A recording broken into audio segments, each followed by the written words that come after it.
And lastly, I would like to speak about the fourth principle of navigation, which is avoid fake harmony. And I would like to read a quote from Sources of the Self from Charles Taylor. It says the following: "Isn't there a danger of ironing out too quickly what is paradoxical in our deepest moral sense, of reconciling too quickly the conflicts, making a synthesis of what cannot easily be combined, in short, of making our moral predicament look clearer, more unified, more harmonious than it really is?" And I think that this is great, because the question is, isn't there a danger with doing all of that, with rushing into a harmonious state that is not really there, that there are many cracks, right? And so with this, what I'm trying to say is that maybe you are in a place of pain, maybe you are having doubts, maybe you are having a lot of questions, maybe you are going through a family crisis, or you are just not at a good place in life right now. You're just feeling that life can be very brutal and rough, and I get that, and partly because I have the proclivity or inclination towards sadness, and I have a struggle with depression in the past, and I can be in touch with human pain very often, and think of life and death every day, actually. And I have a message for you if you are that type of person, which is to not force yourself to be okay.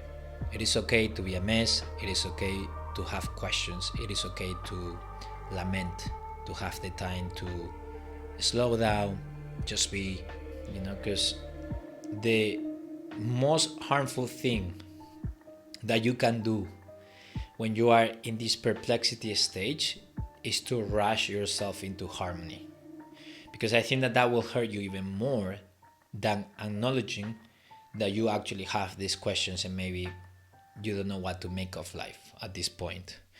And because forcing ourselves into a position or into a way of being that we are not really there, and we are full of cracks and fragmented, it's not going to help us. It's going to destroy us for the worse. And I think that in my personal life, I think that I went through this process with regard to certain aspects in my life, especially regarding questions of faith and spirituality and things like that. I think that for the last 4 or 5 years, I was going through this period of wilderness, this period of questions and confusion, and not having, and just feeling that many things weren't working anymore, in my spiritual understanding of the world, of people, of my own life. And I think that going through this journey, this process of perplexity with regard to my spiritual life, not only but mostly about with regard to my spiritual life, was this necessity of feeling better with myself, right? Like of rushing into solutions, of trying to find the formula that is gonna solve, the magic one that is gonna remove this pain, or this the pain of doubt, the pain of questions, the pain of not knowing, the pain of uncertainty. And I feel like every time I tried to do that, I ended up being worse. I was even more depressed, more sad, more empty. And I was like, what's wrong, man? It's like, and then you just watch this toxic culture of like getting yourself together and not paying attention to what's going on, and that's that, and just move forward. And that that can be toxic, because at times we do need to stop and pay attention to deeper problems, and especially if you have gone through trauma, it's something a lot more complicated. But not only that, but I would go to people who I thought had better answers. Some of these people were in this simplicity stage. Yeah, I was even trying to look for comfort in those people because they were so clear. And many times in my mind, I was like, man, I wish I had it that clear.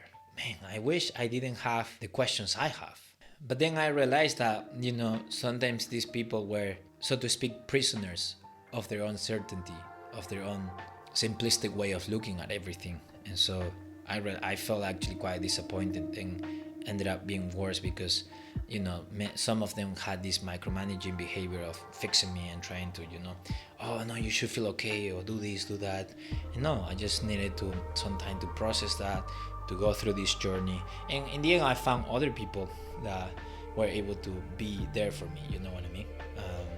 But it's but there are no shortcuts. It's not easy. At times, you just have to go through that, and that process itself will refine you, will purify the darker places of your soul, of your heart, of your being, basically. And thankfully, I'm at a much better place with regard to so many things. And the good news about this is that when you don't rush yourself into harmony, when you avoid this fake harmony, you experience the blessing of doubt and questions. Because doubts having doubts or questions is the starting point of true knowledge, of true encounter with who you are and with other people. You know what I mean? Because without questions, without doubting ourselves, we wouldn't be capable of actually learning new things. And I feel like doubts or questions or this stage of perplexity or stages of perplexity in our lives, that we feel so much. And that's why, the temptation is, oh man, I'm feeling so disrupted, so fragmented, that I just don't want to feel that way. I just want to rush myself into just feeling okay again.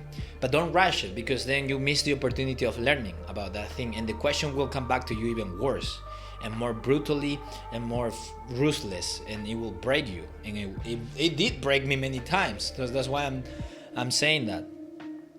But if you remain there, if you remain still, if you learn to wait, if you learn to be loved and take that time, that can be a portal, a window, a doorway in which you will become an even more mature self, capable of loving, capable of guiding others when they are going through these times of wilderness, or as Saint John of the Cross described this, the dark night of the soul. There are many type of language, words, imagery to refer to these moments of crisis.